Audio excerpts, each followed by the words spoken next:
Hello, everyone popping in online. Let's wait for a few seconds to get everyone on board.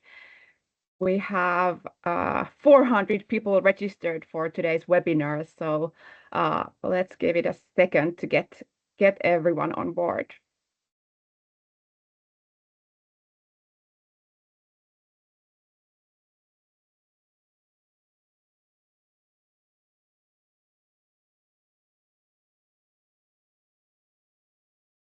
So good morning, good afternoon, good evening, everyone, and welcome to this webinar hosted by the Nordic Business Ethics Initiative. My name is Niina, and together with Anna, we are very happy to host this three-episode webinar this spring, where we focus on the results of the Nordic Ethics and Compliance Survey from last year. 1 month ago, we discussed with Alison Taylor about the profession in crisis. If you haven't seen that, you can find it from our website, just like you will find this and the forthcoming other webinars as well. So very happy to have you on board. Hello also from my side. So we do have a very exciting afternoon ahead of us, as Niina already alluded to, and thank you all who have signed up, and also welcome to all of you who are watching the recording afterwards. So today we have a very intriguing subject. We have titled this seminar, "The Backlash from Regulatory Confusion. Are we scaling back on ethics to focus only on compliance?" And maybe you think, oh, that's a bit of a confusing headline. What do they really mean? Well, we do have the best guest that we could find, I would argue, Niina, in the whole world on this topic. We are so happy and so privileged to have with us Andreas Rasche, who's a professor at Copenhagen Business School and also an associate dean for the CBS full-time NBE program. Andreas has authored an impressive amount of articles and cases, over 60 academic articles, I think we found, published 7 books, collaborated with the UN and WHO, served on multiple advisory committees, for example, the UN Global Compact Lead Steering Committee, and also Novo Nordisk Sustainability Advisory Committee. I could go on and on and on. And I think most recently, Andreas has really become the go-to person when it comes to understanding this regulatory confusion when it comes to sustainability.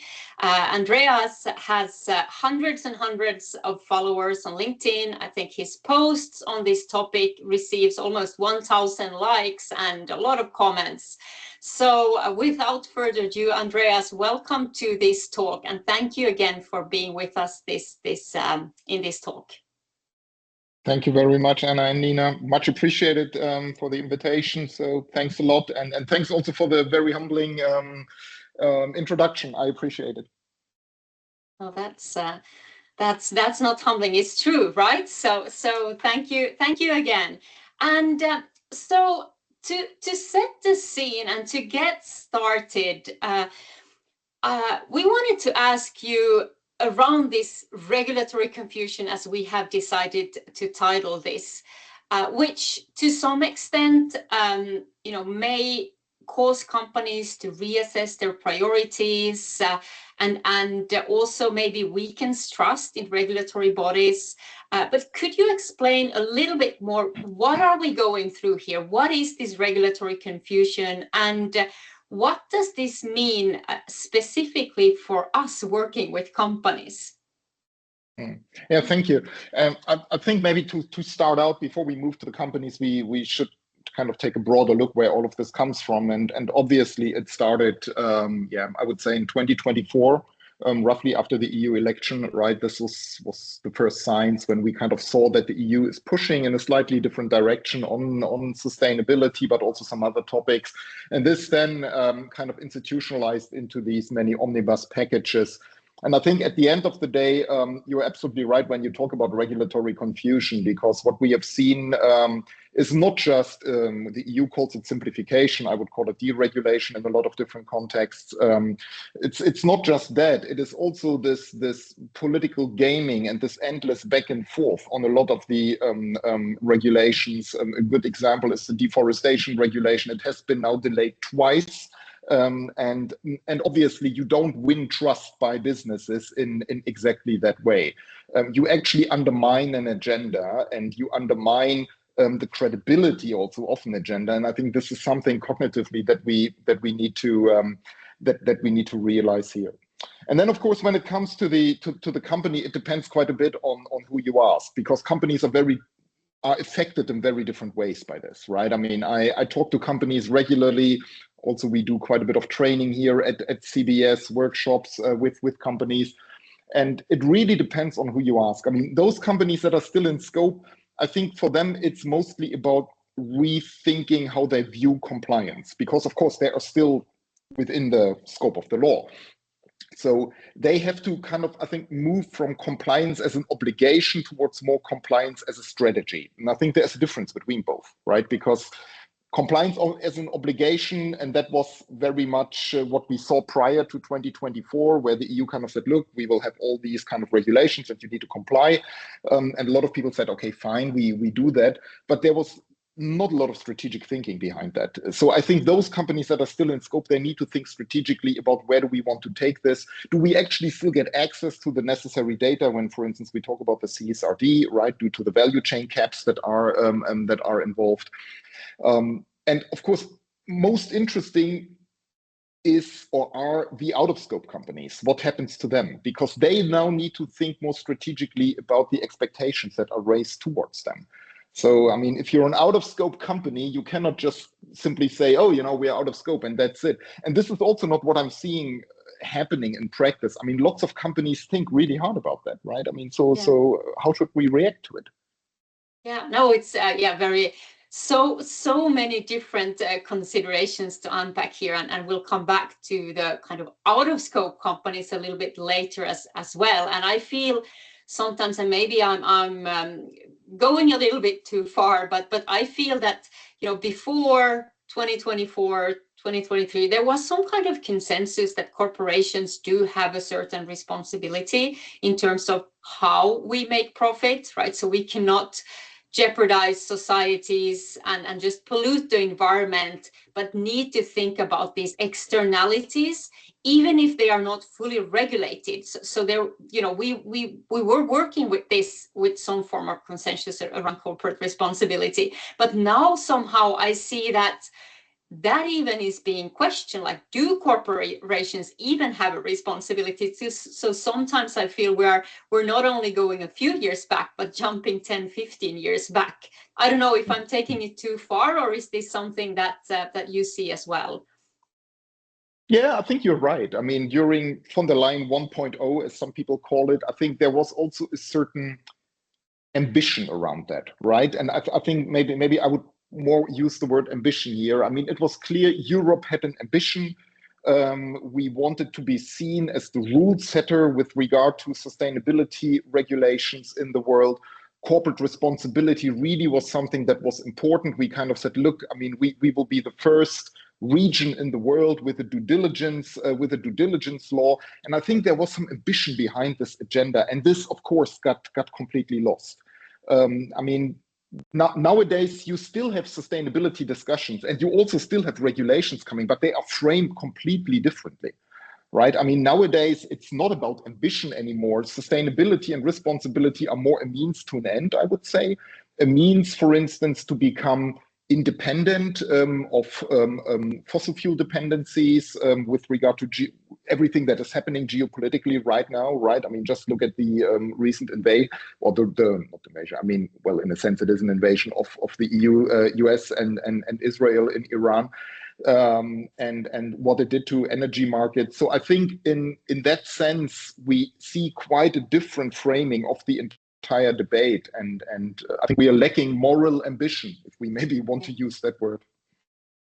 Yeah. So Andreas, we have most of the people who are joining us, they are representing the sustainability and the ethics and compliance profession. So let's discuss a bit on their professional identity. Because just a few years back, before the CSRD and when that was coming up, many of these professionals got the attention, got the budget, got the resources from their top management because of the legal requirement, and they had the compliance card. And now many of those companies kind of lost the card and are not in the scope anymore. They might have difficulties in finding their narrative and getting their attention of their senior leaders. So how do you see this kind of angle from the ethics and compliance and sustainability professionals? Yeah, I think it is a clear identity threat, what we are seeing right now, right? I mean, it's not research yet, I must say, so we have no research that I could draw on. But from what I'm hearing, I think people also perceive it, people working in the profession, they perceive it as an identity threat, right? Because you have a lot of changes inside organizations and outside of organizations that are kind of threatening your professional identity. Let me maybe say before we go ahead, or before I say more, that of course I think one challenge is that we do not really have a clearly defined voice when it comes to the community, the professional community. And if you want to say so, in the omnibus process, I think this became very clear. There was no unified voice on behalf of the sustainability professional community that was speaking.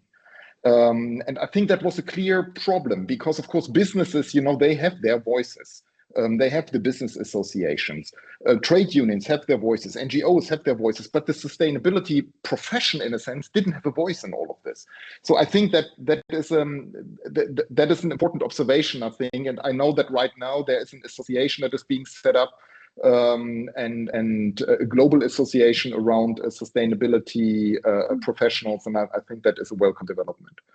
Very interesting. Yeah. It is very interesting. It's I think it's also people from Denmark here are involved in this because I think you need a certain you need a certain platform also in order to interact with politicians in such situations as, for instance, Omnibus 1, and they will return, right? I mean, no questions asked about that. They will come up again and again. Yeah. But to come back to your question around the identity threat, I think what it really does is it kind of reshapes, I've called that before, narrative anchors in the organization. Whenever you have certain narratives, you talked about the compliance card before, you lose these things, you lose these anchors, the compliance anchor, the business case anchor, and I would say a lot of this is downscaled these days. There is a clear overshadowing effect. This is what we know, by the way, also through surveys. There have been interesting surveys that show that particularly senior executives, they kind of see this or they see sustainability being overshadowed by other topics, AI, geopolitics, and they see them as kind of topics that you can trade against each other, which I personally don't. I think they are strongly interconnected. And I think this is where the problem lies, right? Loss of authority internally, redistribution of internal power. So you need door openers in the future, other door openers. Yeah, and in this context, I think it's a question we could talk at length, around how do we then navigate this as sustainability and ethics and compliance professionals. And I see that some of us, me included at some point, also start talking about resilience. So it's about corporate resilience, and there we go into this aspect of that. Parts of sustainability is about resource availability, and it is about future-proofing our supply chains. And in this geopolitical situation that we are in, it's very political. So part of sustainability can go into that kind of resilience. Are we resilient as a company? Do we know our supply chains? Do we have access to the raw materials? And I don't know how you feel about that, because as I said, I feel that I revert to that language myself, for example, in the boardroom or around the executive table, that, hey, this is about future-proofing our company. But I feel in that discussion, yes, it is about future-proofing our company and our portfolio and what we do, and that we can sell and produce our services going forward as well. But then on the other hand, do we risk losing this responsibility aspect if we only talk about resilience? Because then again, it becomes as our company and our resilience, and not so much about the externalities. So I don't know how you view this discussion around resilience as I guess it's a coping mechanism just to survive around the board table. You start talking about that, right? Yeah, so to some degree it is, I think. It is a coping mechanism, but it is also some sort of reframing, and we see this a lot these days, right? That the sustainability discussion is being reframed within corporations. It is reframed around geopolitics. It is reframed around resilience, risk, as you say. Also some of the discussion is moving. So for instance, the climate discussion has interestingly moved from the mitigation dynamics, which were quite a lot around science-based targets, net zero and so on, towards more the climate adaptation, the risk adaptation, which includes the resilience debate.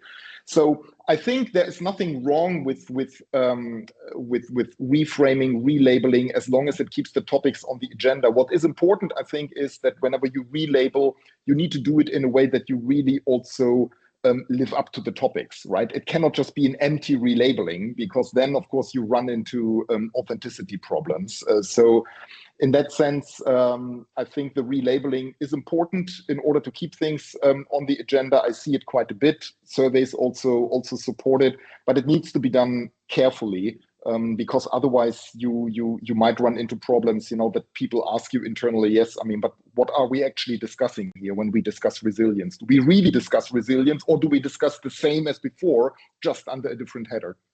Yeah, and this field is like famous for relabeling, right? We had the Brundtland Commission, I think, that launched sustainability, and then it was corporate responsibility and corporate social responsibility, and then we had ESG, and now, so I think it's also somehow, I feel it's kind of it's a little bit, yeah, it's when it gets difficult, then we relabel it so we can have a bit of an easier conversation, but yeah, I agree with you. Yeah. I called that one strategic ambiguity. There is actually quite a bit of ambiguity around the concepts that we are using. And you can see this negatively. You can, of course, say, well, in other fields, like in finance and so on, you have really clearly defined concepts. And that, of course, is good. But you can also see it as an opportunity, because whenever you have the strategic ambiguity, you can absorb some of the uncertainty and also the new developments, right? Because the sustainability agenda is a very swiftly moving agenda, and maybe we need some of this ambiguity. Yeah. I tend to agree, because then we can also make it very concrete for our companies. What does this mean for us? Let's not focus on the labels and so on, but really look at our company and risks, impact, opportunities in this regard. And here, I think, CSRD was and is a brilliant tool to help companies deal with this ambiguity, to make it very practical, and you do your double materiality assessment, and if you do it right, I think it's a brilliant tool in trying to really find and nail down on, okay, which are the topics where we can have the greatest impact, either by our products and services, but also reducing the harms. And then I want to come back to what we talked about a little bit earlier. Then now when we see that CSRD is being like the net is shrinking, the companies that are going to be asked to comply with CSRD. So how do you see then now the companies that are not in scope and that then have this ambiguity because they don't have to comply with this reporting framework? Or do they have to comply, or do they still do it voluntarily? And yeah, I know you do. You told Niina and myself that you do some research now in this area, so it would be very interesting to hear a bit more around what are the companies that are left outside? How are they tackling this? Yeah, I mean, it is really a tricky question because what I'm seeing in the market right now is quite a lot of different responses to this de-scoping question, so to say. So first of all, I think you need to understand the scale of all of this. The EU essentially de-scoped, they kicked out, they exempted 90% of companies, which is huge. So this is around, according to our own calculations here at CBS, we talk about around 42,000 companies throughout Europe, plus non-European companies. So really a lot of companies. Out of these 42,000, clearly some will walk away, no question asked. Personally, my hypothesis is, we are testing this right now, probably what we called wave 2 companies, so companies that would have come into scope later. And those wave 2 companies that did not yet do any investments or that didn't do any preparation and so on. And then you have, of course, those companies that will continue because they are either in scope or because they report voluntarily or they want to report voluntarily. And there, I think you have quite a lot of heterogeneity also within the within the pool of companies. So quite a lot of the wave 1 companies, they are companies that have reported or that used to report under NFRD. They will usually continue to report because they have all these kind of systems already in place. And then, of course, you have those companies that probably will move towards voluntary reporting, because they face increased expectations by banks, stakeholders, other stakeholders like business partners. At the moment, to be quite honest with you, we don't know so much about it. There was a survey that came out the other day that kind of said 75% of these kind of companies will continue to report. I personally think this is way too high. Probably my best guess would be something around 30% of companies will probably do this. But that also showcases that we need research on this. We really need to understand where things are going. And you're right. I mean, I actually do research on that. We currently do interviews, and we developed kind of a framework or the first pillars of a framework, which I would call smart compliance, in order to try to understand what is happening in those companies that are kind of needing to decide right now. So we are out of scope of a regulation, and that doesn't have to be reporting. It can also be due diligence or something else, right? So we are out of scope. Does it make sense to kind of keep on pushing voluntarily? And what we see in terms of how companies think about this is, of course, they think a lot about this block here, the block around expectations. So they ask themselves, what are the expectations, for instance, by business partners, but surprisingly also, particularly here in Denmark, by banks. Banks ask a lot for this information these days. We also know this from studies, from recent studies, and also investors. So has the expectation landscape shifted? Then we have quite a few companies who kind of reflect on it from a surprisingly strategic perspective. So they ask, we might not have the expectations yet, but we might have them in the future. So there is a foresight element in this. And then the question becomes, what or how is the regulation that I'm not expected to follow anymore in a legal sense, how is that relating to my own value drivers, right? Do I understand risks better? Do I understand opportunities better through or by actually complying with this regulation? And then there are companies, and we are talking about ethics here, I think, where you actually have very strong values-driven arguments. And when I did my first interviews around this, I was quite surprised how many particularly smaller companies, they came to me and they said, look, I mean, for us, it's not a question of whether somebody expects that or whether, this is good from a risk management perspective. We are a family-owned company, and this is simply what we do. Right? It simply aligns with our values, with our own stated purpose. And this is what we mean here by this third bucket. And obviously this kind of smart compliance, we call it smart compliance paradigm, is nothing, that will easily come.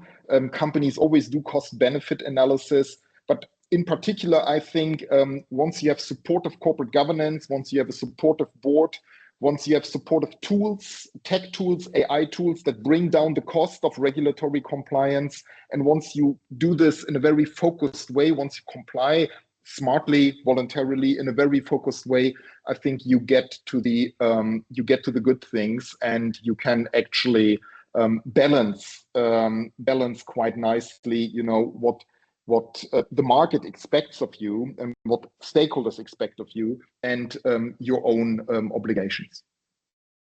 So it's brilliant. We actually have a comment in the chat of one of our listeners here is actually kind of alluding to this, how they were requested to do some work, and they did it voluntarily, and the question really is this kind of approach that will truly help move organizations forward, like the smart compliance one, where it's more voluntary? Do you believe that this is something, now we have an excellent example of one organization that did that, and I think you see that in your research, but is this really what will drive the agenda going forward, or do you still see so. We need more regulation? Regulation is always a door opener, but regulation has one big disadvantage. Regulation usually does not stimulate reflection.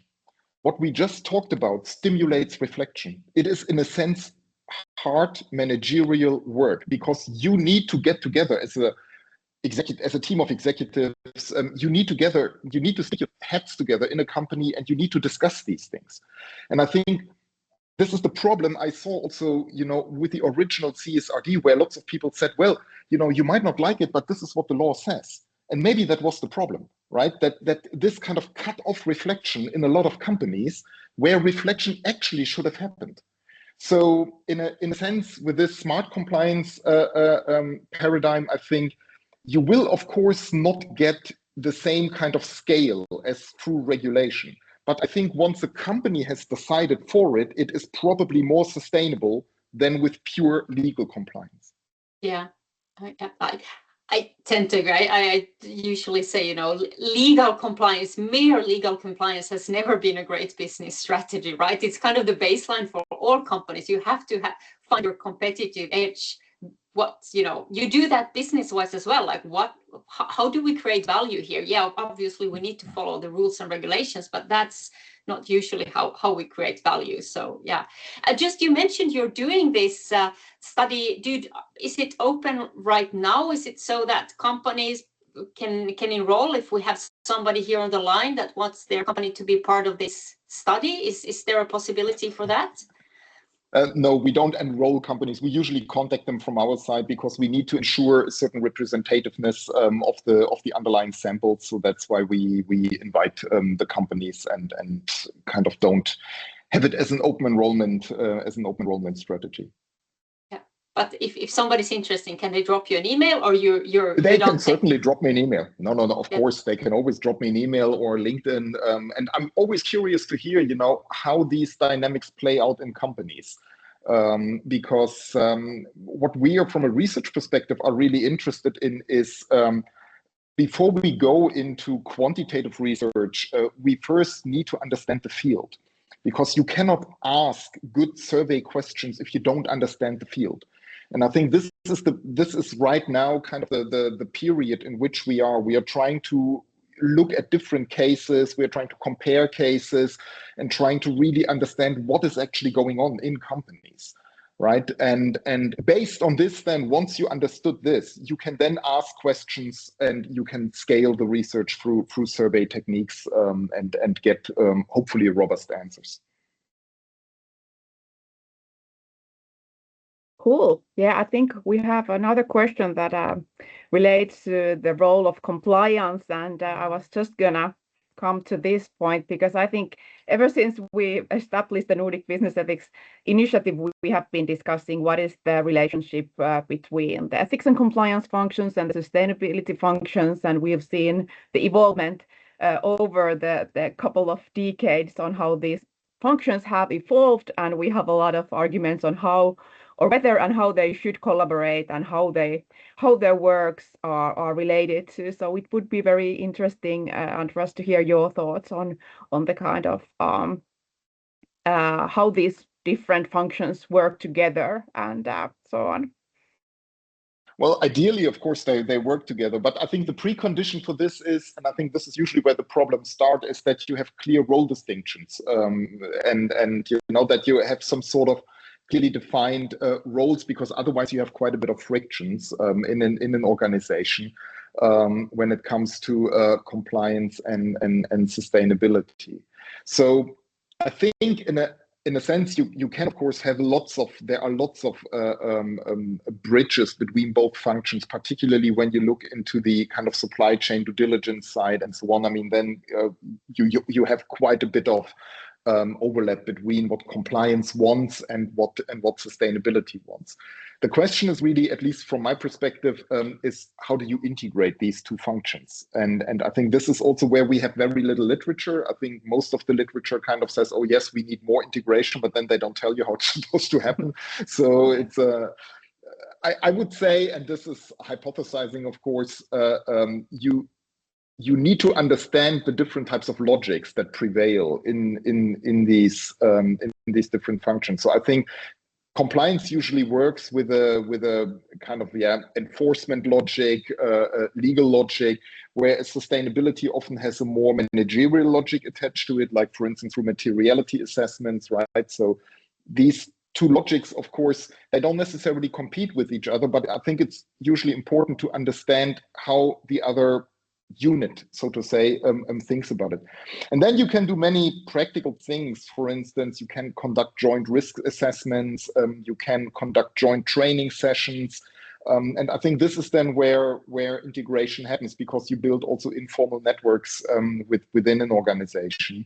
And of course, a lot of this relates to the question of the overall ESG governance in an organization. And I think the more we move down this agenda, or the sustainability agenda, the more professional it becomes, the more integrated it also becomes in organizations. So we are moving towards a more decentralized governance structure around sustainability.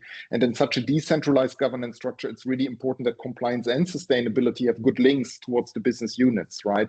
And that that this is managed in a way that people in these functions can really also tap into business unit thinking, and that business units also kind of have relevant resources, for instance, to report data, also to conduct due diligence assessments and so on.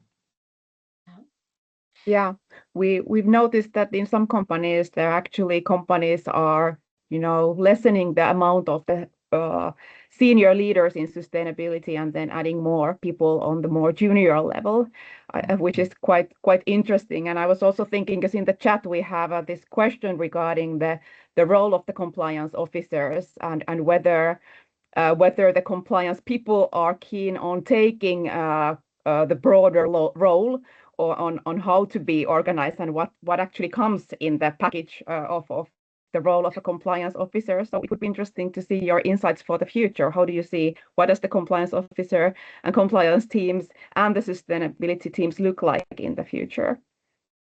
Yeah, I think broad competencies certainly is a door opener for the kind of collaboration that I was just talking about. I think you probably need more than just legal competence, right? I mean, historically speaking, we come out of this kind of compliance logic. I mean, compliance was or race was rising to fame in the US in the 1980s, right? This is where these kind of compliance functions really first started to significantly be embedded in corporate logics.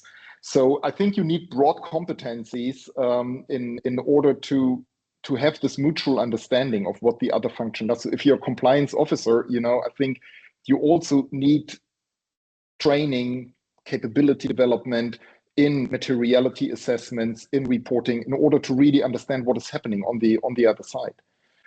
And this is probably something that doesn't work very well, or that doesn't go along very well with this kind of rather siloed corporations. I mean, I'm working in a business school. We are siloed as well, by the way. In a business school, we are all sitting in our neat academic departments, right? And it's very difficult also to talk across the school and cross departments.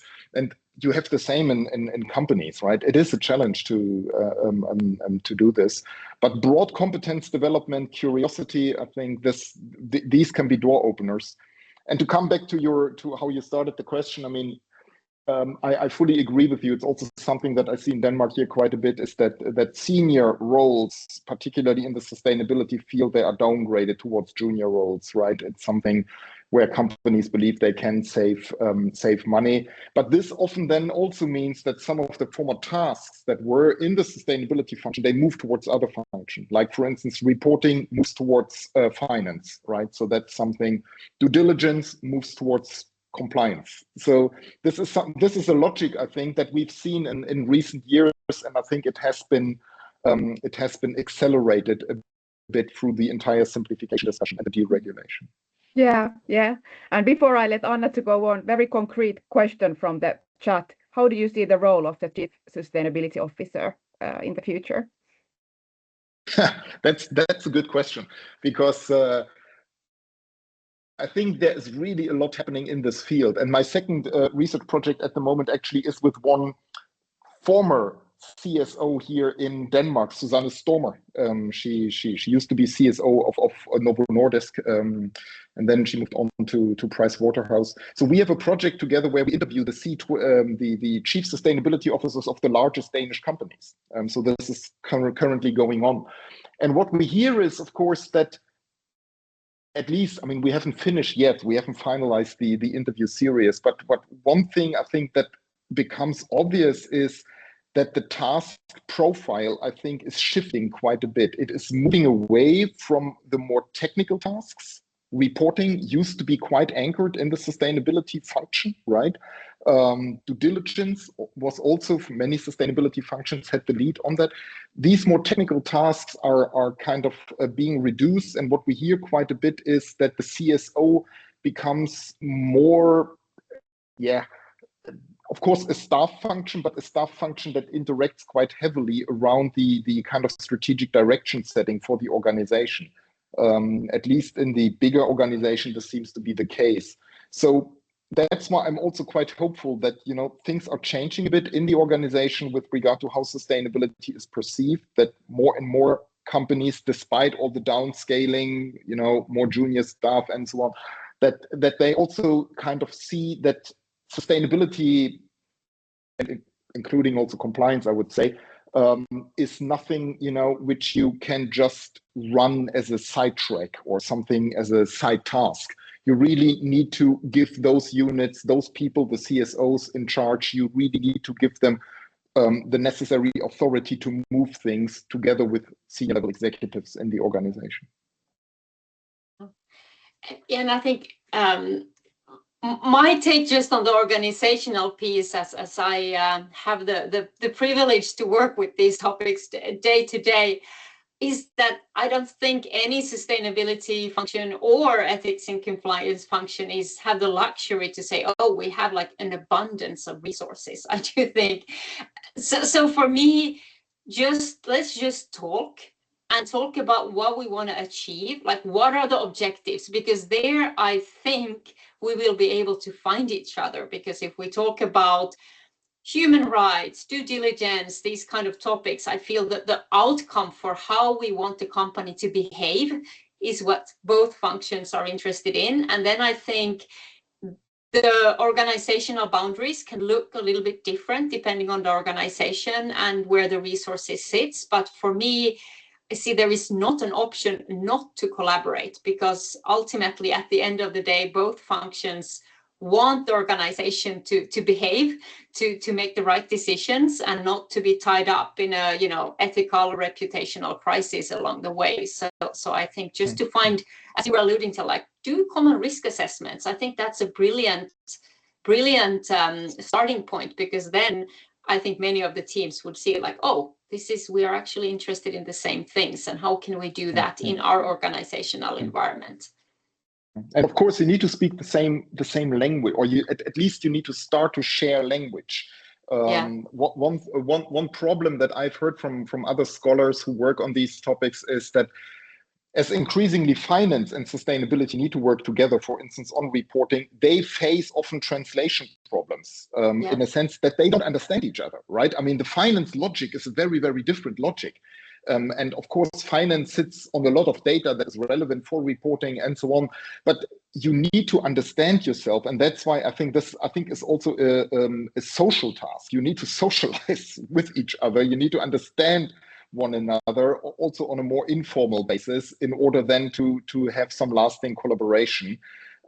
So I think it's not just sustainability and compliance; it's also sustainability and finance, sustainability and procurement. I mean, there are many of these tasks ahead of us, and I think it will probably be one of the defining challenges for the futures to make integration really work.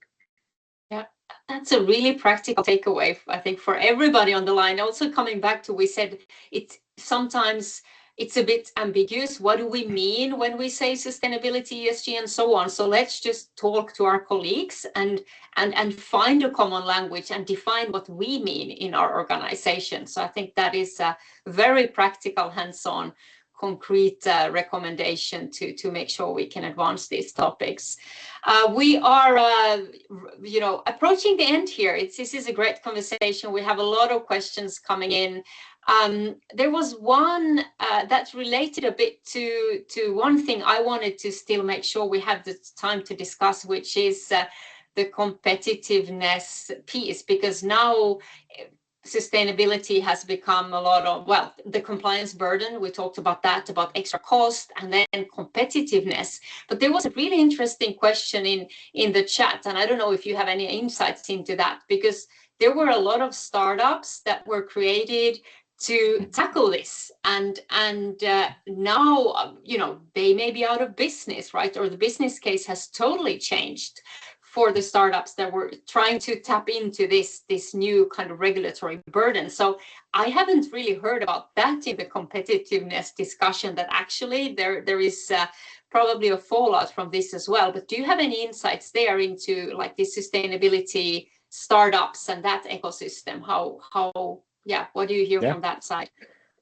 Anecdotal, I must say, by people contacting me on LinkedIn, for instance, or through conversations that I'm having. Yes, they have a hard time. There is a consolidation in the market, that's for sure. We've seen it. There are a couple of acquisitions happening in the market. And of course, they have a hard time, as to be expected. I mean, a lot of them, they base their business model on mostly, of course, the reporting and the quite significant number of companies that were supposed to report. And let me also relate this to the question around competitiveness, because the EU's calculations here, they simply don't add up. I must say, sorry about this. They only had pure cost calculations, cost savings calculations. They never made a cost benefit analysis. They did not consider the costs of, for instance, small companies kind of, needing to give up their business. They did not consider the costs of investments that a lot of companies had made that maybe were not that relevant anymore after the reforms. So in that sense, the competitiveness analysis of the European Union was a very shallow analysis, and that is true both for the CSRD and the CSDDD. So I must say it is deeply troubling that this was not part of the discussion, the role of small innovative startups that we had created here in Europe, and that would probably also have taken the leading position globally. Yeah, well, I think there are so many things we could discuss here, Niina, but I think we need to round up. But my final question to you, Andreas, before Niina will tell us about our next seminar that we will have. What do you see as the dominant narrative in this area during the next couple of years? I think in a sense, we already talked about it. I think it's resilience coupled to geopolitics. I think this is something that we are seeing. The EU is also changing how it's framing legislation. And I think we need to be smart about how we frame things, how we frame sustainability in corporations. You know, we need to frame it in a way that we say it is working towards independence of fossil fuels, independence of price shocks as we are seeing them right now on the market. Making ourselves autonomous in terms of strategic raw materials like rare earths, for instance, and by recycling the raw materials that we are having. So these kind of things, I think they will push the debate. So it is a debate that is really more risk-based, resilience-based, and informed significantly by the geopolitical turbulent environment in which we are living. Yep. Thank you, Andreas. The Q&A is just floating with the questions, and we want to thank everyone for being very active. We hope we can address all of these very good questions also later on, and we will continue with our. We have still two more events coming up this spring. We will launch information about those in the following days. So. Stay tuned, and thank you so much, Andreas, and all the people who participated today. Thank you very much indeed for the you. invitation, and also feel free to reach out on LinkedIn if we didn't get to your question. I'm happy to respond, obviously. I'm sure you will have now many waiting in your inbox. Be careful what you're wishing for, right? Yes. Okay. Exactly. Thank you. Bye-bye. All right. Thank you. Thank you. you. Bye. Bye-bye.